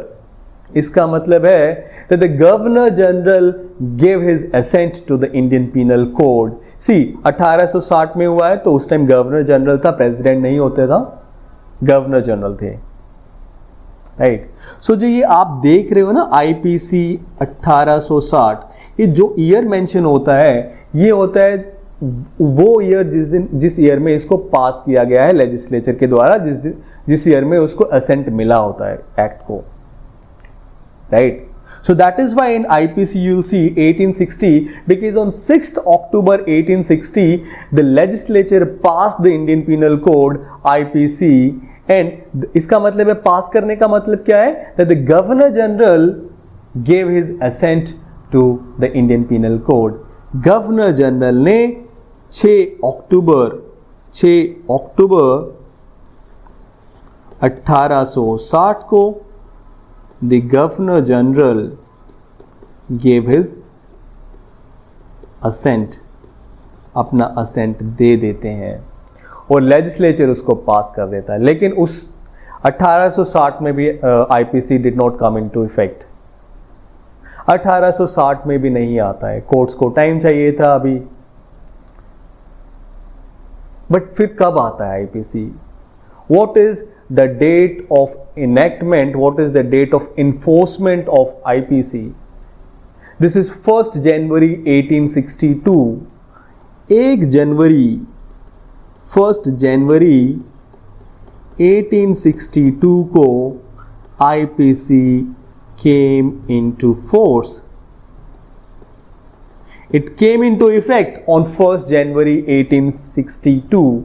1 जनवरी 1862 को आईपीसी पूरे भारत पे लागू कर दिया जाता है, जबकि लेजिस्लेचर ने इसको 1860 में ही पास कर दिया था। It was passed by the legislature in 1860 itself. 6th October 1860 is the date on which the IPC was passed by the legislature, on which the Governor General of India gave his assent to the IPC. But उसके 2 साल के बाद 1 जनवरी 1862 में IPC came into effect. तो इस तरीके से IPC का बर्थ होता है, इंडियन पिनल कोड इस तरीके से आता है, चार्टर एक्ट 1833, उसके बाद फर्स्ट लॉ कमीशन बनता है 1834 में, और ये बनता है Thomas Babington Macaulay, Lord Macaulay की चेयरमैनशिप में, जिनको कि 1834 में टास्क दिया था सबसे पहले to make a penal code for India, और 1837 में इन्होंने फाइनल ड्राफ्ट तैयार भी कर लिया था। It was completed by the first law commission in 1837 itself. लेकिन बहुत सारी प्रॉब्लम्स थी, बहुत सारे हर्डल्स थे, मुगल राज चल रहा था, बहुत सारी क्रांतियां चल रहे थे, रिवोल्ट्स हो रहे थे, and the major revolt of 1857 1857 की क्रांति जब हुई, उसके ख़त्म होते ही सबकी बस एक ही डिमांड थी, to have a penal code for India. और फिर आ जाता है 6 अक्टूबर 1860 में पास कर दिया जाता है लेजिस्लेचर के द्वारा, और 1 जनवरी 1862 1 जनवरी 1862 को it came into effect, it came into force, the Indian penal code. It has been so beautifully, so amazingly drafted by Lord Macaulay, और जैसे कि मैंने शुरुआत में बोला था, इट डिजर्व्स अ सैल्यूट। बहुत ब्यूटीफुली उसको ड्राफ्ट किया गया है लॉर्ड मैकॉले के द्वारा, थॉमस बेबिंगटन मैकॉले के द्वारा। और जैसे मैंने शुरुआत में आपको बताया कि 1837 में फाइनल ड्राफ्ट बन गया था, और उस टाइम से लेके आज तक only 3 chapters have been added to the Indian penal code to the IPC. सिर्फ 3 चैप्टर्स ऐड हुए हैं अभी तक। Chapter number 5A criminal conspiracy. Section 120A to 120B. अगर आप सेक्शंस को देखोगे तो कोई बहुत ज्यादा सेक्शंस नहीं ऐड हुए। Chapter 9A, offenses relating to elections. Offenses relating to elections. क्योंकि उस टाइम इलेक्शंस होते ही नहीं थे, democracy was not there. India was a colony of Britishers. ठीक है, तो section 171A to section 171I and chapter 20A, 20A, cruelty by husband or by his relatives. Section 498A. That's it. इसीलिए मैं कह रहा हूं that Lord Macaulay has drafted IPC so amazingly, so beautifully कि आज तक उसमें सिर्फ 3 चैप्टर्स को ही ऐड करना पड़ा है। And that is why I'm saying that he deserves a salute. तो यहां पे हमें पता चल जाता है कि आईपीसी किस तरीके से हमें मिलता है, क्या उसमें होता है, क्यों आता है, पर्पस क्या है, to maintain the social order. To maintain the social order, it's a public law, it protects your rights in rem. तो यहां पे एक क्वेश्चन मैं आपसे पूछना चाहता हूं. 1860 में इसको पास किया गया है, 1837 में ड्राफ्ट तैयार हो गया था, 1862 में ये आया है. क्या इससे पहले कभी भी कोई प्रयास नहीं किया गया? क्या इससे पहले कभी भी ट्राई नहीं किया गया कि एक पीनल कोड होना चाहिए? एक बहुत इंपॉर्टेंट, मैं आपको एक बात बताने जा रहा हूं अभी, जो कि आपसे इंटरव्यू में पूछा जा सकता है क्वेश्चन. और अगर आप इस तरीके के क्वेश्चंस का आंसर दे देते हो तो पता चल जाता है एग्जामिनर को, पता चल जाता है रिक्रूटर को, पता चल जाता है जजेस को कि आपकी जो नॉलेज है इंडियन पीनल कोड को लेके वो बहुत डीप है, बहुत गहरी है. Warren Hastings had tried once. Warren Hasting ने ट्राई किया था. And he asked the Pandits of Banaras, UP, to make a criminal code for Hindus, कि आप हिंदूज के लिए क्रिमिनल कोड बनाएं. बनारस के पंडित जो थे उनसे पूछा गया, यूपी के पंडित. किसने पूछा? वॉरेन हेस्टिंग्स, कि आप बनाएं. And they made a code, a criminal code, Gentoo code. This is called GENTOO, Gentoo code. Warren Hastings. तो अगर आपसे पूछा जाता है that which is your favorite subject and you say that IPC is my favorite subject and the recruiter asks you, interview में आपसे पूछते हैं what do you know about Gentoo code, अगर आप आंसर दे देते हो then you get an extra edge. एक एक्स्ट्रा एज आपको बिल्कुल एकदम से मिल जाएगी.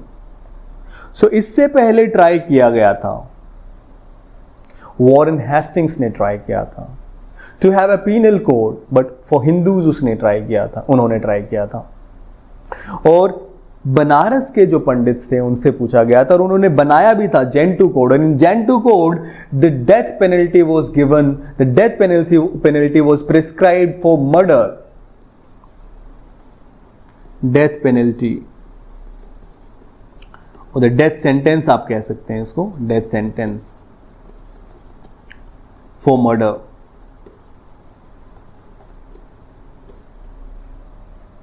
मर्डर की वहां पे पनिशमेंट जो थी वो डेथ सेंटेंस थी जेंटू कोर्ट में, राइट।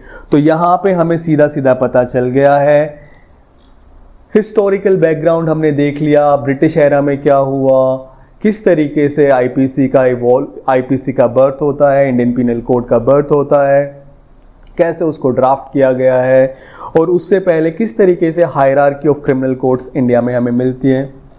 ये सारा हिस्टोरिकल बैकग्राउंड हम समझ चुके हैं, राइट। तो यहां पे एक बार दोबारा से हम आईपीसी के ऑफेंस से जहां पे हमने शुरू किया था, that section 2 clause N of CRPC and section 3 clause 33 of General Clauses Act, अगर IPC की मैं बात करूं तो अंडर सेक्शन 40 भी IPC के अंदर भी डिफाइन है।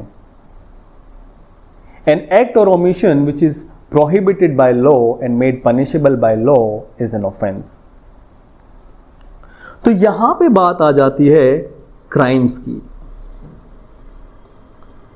की, मोरालिटी की मैं बात करना चाहता हूं, मोरल रॉन्ग्स की मैं बात करना चाहता हूं, मोरल क्राइम्स की मैं बात करना चाहता हूं instead of saying moral wrongs. And crimes under IPC और any other IPC or any other statute, under IPC or any other statute। See, there are certain crimes which are prohibited and made punishable by law. These crimes are called offenses. There are certain crimes which are prohibited by law and made punishable by law. In crimes को हम बोलते हैं offenses. But there are certain crimes which are morally wrong, which are, moral crimes. But they are not made punishable by law. तो उनको हम moral wrongs बोलते हैं। और यहां पे एक चीज आती है, मैला प्रोहिबिटा एंड मैला इनसे। मैला प्रोहिबिटा बोला जाता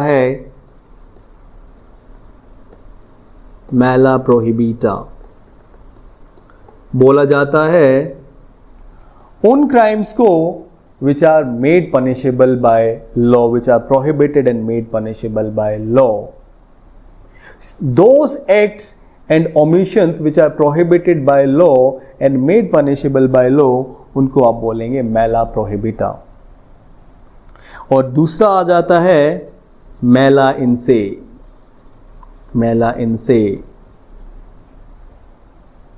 The crimes which are morally wrong, means you can say the moral crimes, the social crimes.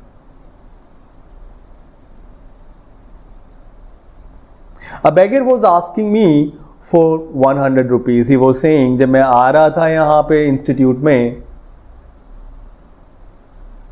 then I saw, मैं कहीं रुकता हूँ सीढ़ियों में चढ़ने से पहले, जब मैं आ रहा था यहाँ पे इंस्टीट्यूट में, then a beggar comes to me and he was saying that साहब मुझे 100 रुपये दे दीजिए, मुझे बहुत भूख लगी है, एक पूरा का पूरा एक हफ्ता हो गया है, मैंने कुछ भी ढंग से नहीं खाया है, और अगर मैं नहीं खाऊंगा कुछ तो मैं मर जाऊंगा। मैं कहता हूं कि नहीं, मैं तुम्हें पैसे नहीं दूंगा। And I didn't give him anything, मैंने उसको कुछ नहीं दिया। मैं जब मान लेते हैं कि मैं 2 दिन के बाद 3 दिन के बाद आता हूं और मुझे पता चलता है that this beggar who was asking me for 100 rupees, he has died of starvation. भूख के कारण उसकी डेथ हो जाती है, वो मर जाता है। क्या ये ऑफेंस है जो मैंने कमिट किया है अभी? ये जो ओमिशन मैंने किया, ये जो मैंने उसको पैसे नहीं दिए, वो मेरे को बोल रहा था कि मुझे आप 100 रुपए दे दो, मैं कुछ खा लूंगा। ये जो मैंने ओमिशन किया, ये एक मोरल क्राइम है. This is a crime against humanity. This is a crime against morality. Can I be punished for this? क्या मुझे इसके लिए पनिशमेंट मिल सकती है? Is it prohibited by law and made punishable by law? The answer is no. अभी तक कोई ऐसा लॉ नहीं है, कोई ऐसा आईपीसी, कोई ऐसा पिनल कोड कुछ नहीं है जो मुझे इस ओमिशन के लिए पनिश कर सकता है. So these kind of acts or omissions are morally wrong. Moral crimes इनको बोलते हैं. मैं खाना खा रहा हूं बैठ के, पिज्जा खा रहा हूं, बर्गर खा रहा हूं, एक ऐसे आदमी के सामने दिखा दिखा के जिसने हो सकता है 4-5 दिन से कुछ नहीं खाया है, मैं उसको टीज कर रहा हूं. क्या ये क्राइम है?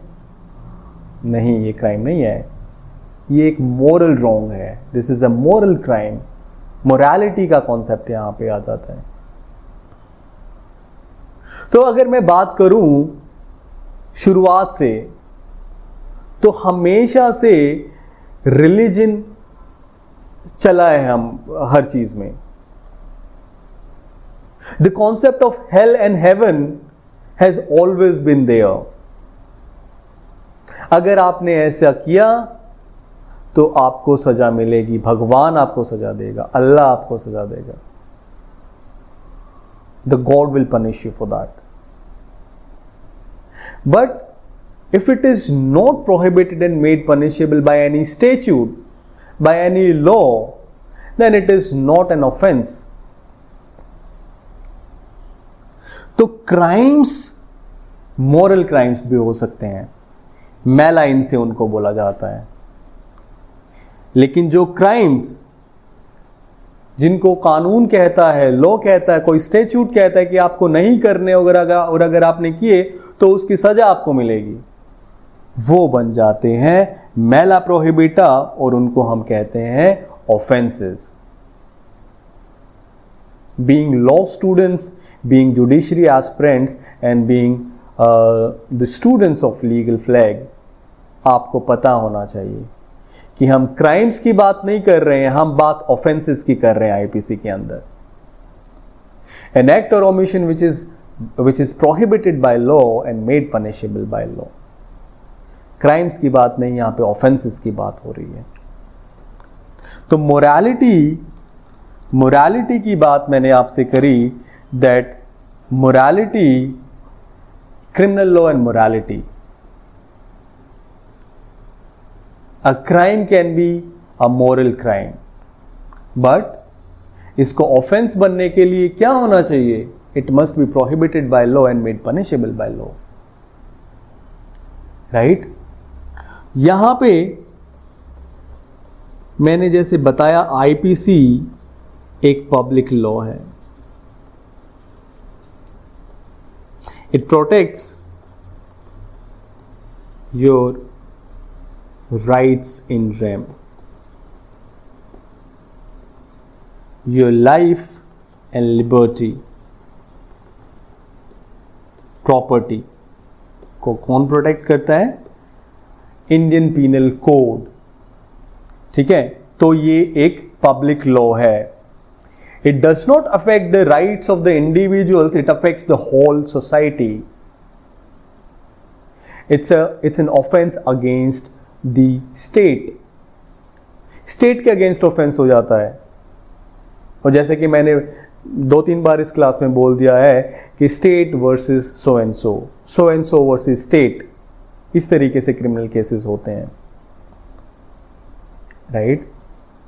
तो जैसे ही मैं आपको बोल रहा हूं कि पब्लिक लॉ है, ये आपके लाइफ एंड लिबर्टी को प्रोटेक्ट करता है, स्टेट के अगेंस्ट ऑफेंस हो जाता है, तो यहां से हमें पता चलता है, see if somebody asks you that which kind of offenses are the most dangerous offenses, the most heinous offenses, या फिर आप कह सकते हो जिनके लिए सबसे ज्यादा पनिशमेंट है, कौन से वो ऑफेंसेस हैं? मर्डर है, रेप है, डेकॉइटी है, थेफ्ट है, एक्सटोर्शन है, क्या कौन से ऑफेंसेस हैं? See, the offenses against state are the most dangerous offenses, are the most, you can say, heinous offenses, because state के offense, अब जब आप किसी भी penal code को देखते हो, then the first offense that you see is an offense against the state, and same in the IPC as well. IPC में भी ऐसा ही है. Chapter 6 of Indian Penal Code, offenses against state, section 121 to section 130. Chapter 6 में जब आप देखते हो offences against state, section 121 से लेके सेक्शन 130. सेक्शन 121 कहता है waging a war against India. India के खिलाफ आपने वॉर वेज कर दिया है. सो पहला ऑफेंस अगर देखेंगे तो वो चैप्टर 6 में है, ऑफेंस अगेंस्ट स्टेट. चैप्टर 6 तक, चैप्टर 5A तक अगर मैं बात करूं, chapter 1 introduction, chapter 2 general explanation, chapter 3 punishment, chapter 4 general exceptions, chapter 5 abetment, chapter 5A criminal conspiracy, ये सारे के सारे जनरल आप कह सकते हैं. स्पेसिफिक ऑफेंसेस जहां से शुरू होते हैं दैट इज चैप्टर 6, और यहीं से होते हैं मोस्ट डेंजरस ऑफेंसेस जिनकी पनिशमेंट बहुत गहरी होती है. Offences against state, chapter 6 section 121 से लेके 130. Section 121, section 121 of Indian penal code, offence of waging war against India. तो अगर आपसे अगर कोई पूछे नेक्स्ट टाइम कि कौन सा ऑफेंस होता है जो सबसे डेंजरस ऑफेंस है, तो आप क्या बोलेंगे? Murder, rape? No. You will say that offenses against state are the most dangerous offenses. It's given under chapter 6 of Indian Penal Code, right? अभी एक बार फटाफट से jurisprudential essence of IPC देख लेते हैं, even though मैंने ऑलमोस्ट सभी कुछ एक्सप्लेन कर दिया है, बट एक बार फटाफट से उसको देख लेते हैं and we'll wrap up today's class, right? Now let's see the notes. What is the jurisprudential essence of criminal law? देखो, आपको jurisprudential essence या फिर पर्पस या फिर ऑब्जेक्ट ऑफ किसी भी लॉ का क्यों जानना होता है, क्यों आपको पता होना चाहिए वो? क्योंकि उससे फर्स्ट ऑफ ऑल आपकी एक बेसिक अंडरस्टैंडिंग डेवलप होती है, आपको पता चलता है कि ये क्यों है, ये एक्ट क्यों है, ये लॉ. और जब आप मेंस में आंसर लिखते हो ना, तो आपको यहां से जब आप एक्सट्रैक्ट करते हो, जब आप jurisprudential essence से शुरुआत करते हो, तो आपका जो आंसर है as compare to other candidates जिन्होंने इस तरीके से नहीं ड्राफ्ट किया, नहीं आंसर अपना फ्रेम किया है, कहीं ज़्यादा वेटेज, कहीं ज़्यादा एक्स्ट्रा एज आपको मिलती है. बहुत एक तरीके से आप कह सकते हो बहुत एक छलांग आपको मिल जाती है वहाँ से.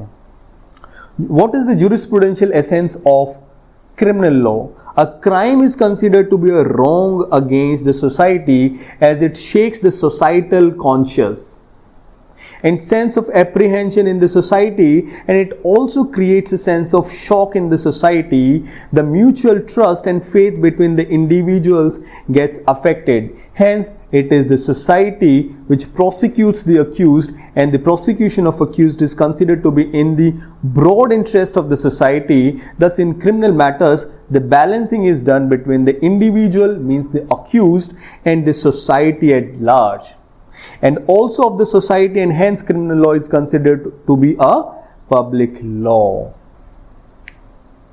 सब कुछ सोसाइटी के अगेंस्ट हो रहा है, सब कुछ सोसाइटी को affect.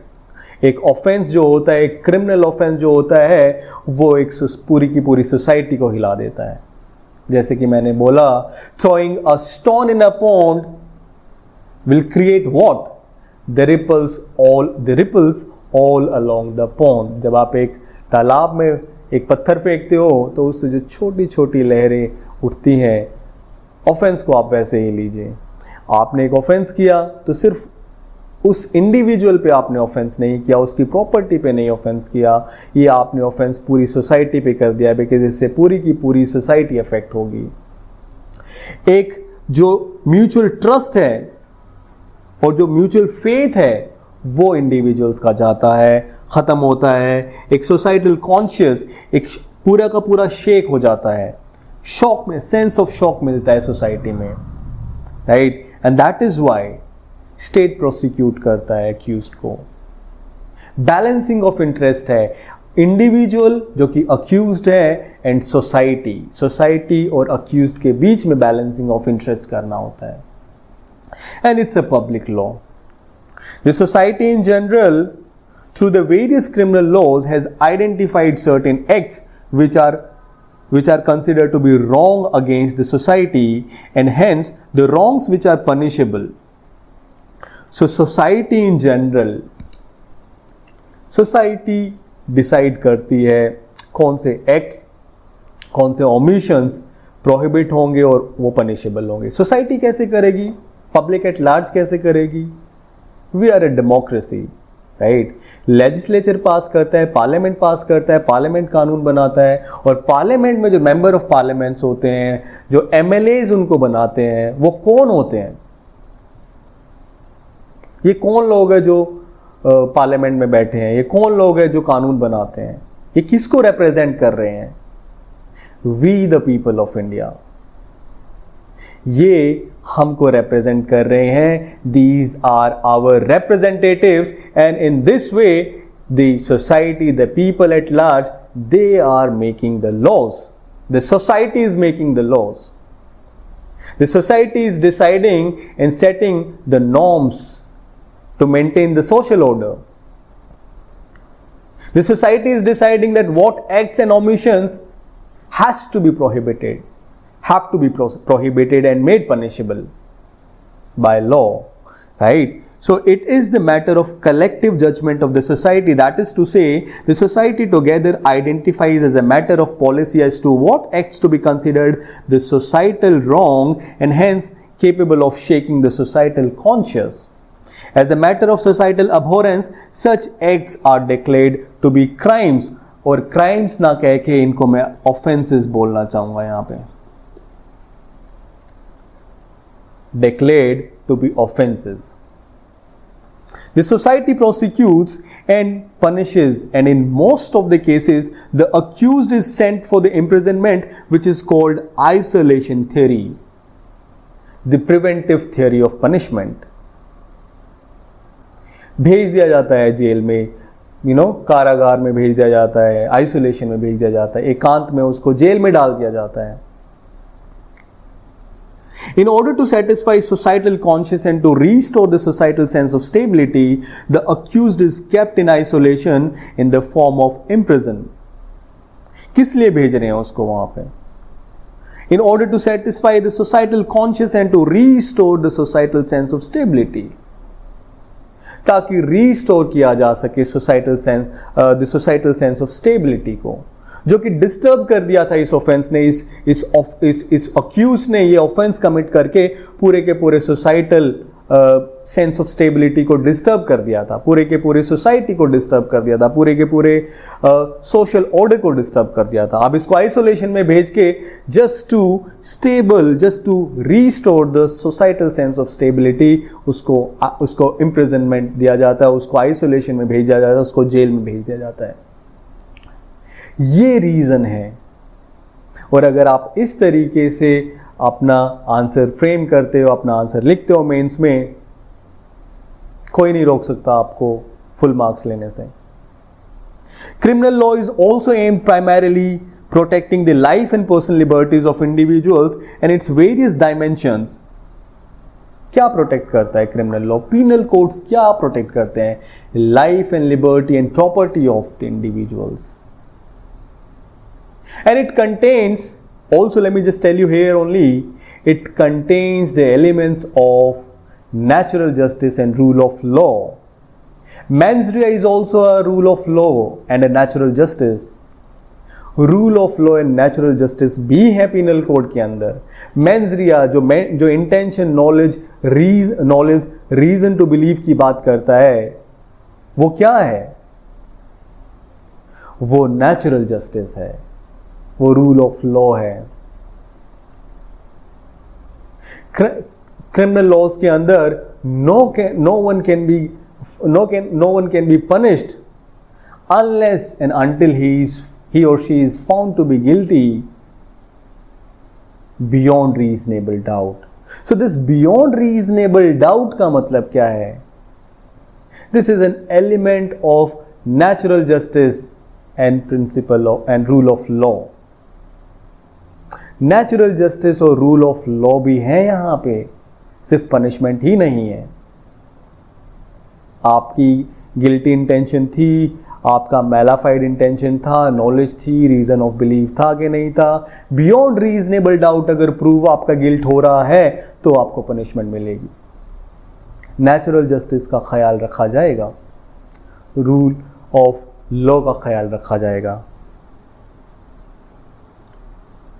The right to mental sense of security and stability is also an aspect of dignified life.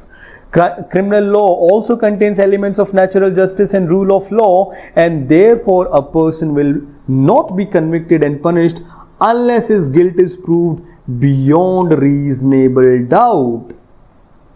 Beyond reasonable doubt जब तक आपका गिल्ट प्रूव नहीं हो जाता है कि आपने ये ऑफेंस किया है कि नहीं किया है, जब तक आपको कन्विक्ट नहीं कर सकते हैं, जब तक आपको पनिशमेंट नहीं मिलेगी. Excepting some cases of strict liability, strict liability के केसेस को छोड़ दें, अगर स्ट्रिक्ट लाइबिलिटी के केसेस वो केसेस होते हैं जिसमें कि आपकी इंटेंशन नहीं देखी जाएगी, आपको नॉलेज थी कि नहीं थी वो नहीं देखा जाएगा. स्ट्रिक्ट लाइबिलिटी के केसेस क्या होते हैं, क्या होती है स्ट्रिक्ट लाइबिलिटी, वो हम बाद में डील करेंगे. लेकिन natural justice and rule of law, अगर हम स्ट्रिक्ट लाइबिलिटी के केसेस को निकाल दें तो majorly by and large IPC में natural justice and rule of law है. स्ट्रिक्ट लाइबिलिटी कहता है कि आपकी इंटेंशन थी या नहीं थी, नॉलेज थी या नहीं थी, अगर आपने किया है तो आपको पनिशमेंट मिलेगी. पहले यही कॉन्सेप्ट चलता था जब तक फाउलर एंड पैजेट नहीं आया था, और अगर बहुत पीछे चले जाएं, थ्योरी ऑफ रिट्रीब्यूशन जैसे मैंने आपको बताया, eye for an eye, tooth for a tooth जैसे मैंने आपको बताया, तो उस टाइम मेंटल एलिमेंट्स और इन सब चीजों के लिए कोई जगह नहीं थी. Reasons, rationalism was nowhere in the picture. Animals को भी सजा दे दी जाती थी. If a horse has kicked a man, and if this horse has, by kicking a man, has killed this man, then the horse will be held liable for this death of this person, and this horse will be punished. This horse will be given the death penalty. Case है इसके ऊपर. एक घोड़े ने लात मार के एक इंसान को मार दिया, घोड़े को जान से मार दिया गया. Death punishment was given to a horse. Intention क्या है, नहीं है, नॉलेज है, नहीं है, इस तरीके के बहुत सारे केसेस आप बहुत पीछे जाएंगे तो देखेंगे. तो natural justice, rule of law, rationalism, इस तरीके की कोई चीजें नहीं थी. थ्योरी ऑफ रिट्रीब्यूशन को अगर आप देखेंगे, राइट, सो स्ट्रिक्ट लाइबिलिटी के केसेस होते थे पहले. स्ट्रिक्ट लाइबिलिटी अभी है. स्ट्रिक्ट लाइबिलिटी में आपकी intention, knowledge, reason to believe, इन सब चीजों को नहीं देखा जाएगा. अगर आपने किया है, चाहे गलती से आपसे हो गया है, पनिशमेंट आपको मिलेगी. तो इनको अगर छोड़ दें, केसेस ऑफ स्ट्रिक्ट लाइबिलिटी अगर छोड़ दें, तो natural justice and rule of law है. और स्ट्रिक्ट लाइबिलिटी के बहुत कम केसेस हैं, right. But in most of the cases the prosecution is required to prove mens rea of accused in order to prove him guilty. Mens rea ज्यादातर cases में आपको prove करना पड़ता है that the person was guilty. ही उसका guilty mind था, उसकी इंटेंशन गिल्टी थी, मैलाफाइड थी. The requirement of mains Riya is also a dimension of natural justice and rule of law. Mens रिया की जो रिक्वायरमेंट है वो क्या है, वो भी तो एक natural justice and rule of law है. That is also a dimension of rule of law and natural justice. A person cannot be held liable that he had produced the consequence unless it is proved that his mind was involved in producing the consequence. अगर उसका mind नहीं involve था, अगर उससे गलती से हो गया है, मिस्टेकनली हो गया है, बाय एक्सीडेंट हो गया है, तो उसको पनिशमेंट अलग मिलेगी. अगर किसी ने जानबूझ के किया है, इंटेंशन के साथ किया है, नॉलेज के साथ किया है, उसको रीजन टू बिलीव था, तो उसको पनिशमेंट उससे ज्यादा मिलेगी, अलग मिलेगी. In absence of mental involvement, unless it is a case of strict liability, it will be deemed that the societal conscience does not get shaken by such consequence. यहाँ पे consequence क्यों मैं लिख रहा हूं, एक्ट या ओमिशन क्यों नहीं लिख रहा हूं? क्योंकि उस एक्ट और ओमिशन की वजह से जो कॉन्सिक्वेंस प्रोड्यूस करे हैं आपने किसी की तरफ पत्थर फेंका, उस पत्थर से जब उसका सर फूट गया है, उसको खून निकल रहा है, ये जो कॉन्सिक्वेंस आपने प्रोड्यूस किया है. आपने किसी की तरफ फायर किया, जब उसको वो गोली लगी, उसकी डेथ हो गई, अल्टीमेट कॉन्सिक्वेंस की बात हो रही है. इवन दो क्रिमिनल इंटिमिडेशन के केसेस बनते हैं, राइट, वो एक अलग चीज है. लेकिन अगर हम लार्ज प्रोस्पेक्टिव में, अगर हम इसको ब्रॉड प्रोस्पेक्टिव में देखें, तो कॉन्सिक्वेंस जो आप प्रोड्यूस करते हो, उससे जो कॉन्सिक्वेंसेस होते हैं, एक्ट और ओमिशन के जो कॉन्सिक्वेंसेस होते हैं, उसका जो परिणाम होता है, उसको देखा जाता है और उसके हिसाब से आपका ऑफेंस डिसाइड किया जाता है कि आपने क्या ऑफेंस किया है, और उसके हिसाब से पनिशमेंट मिलती है. यहां पे एक और छोटी सी चीज मैं बताना चाहता हूं, क्योंकि मैंने बात कर दी है आपसे कि आपके कॉन्सिक्वेंस को देखा जाएगा. तो यहां पे एक और मैं कॉन्सेप्ट आपको बता देना चाहता हूं, and this is a concept of culpability and liability.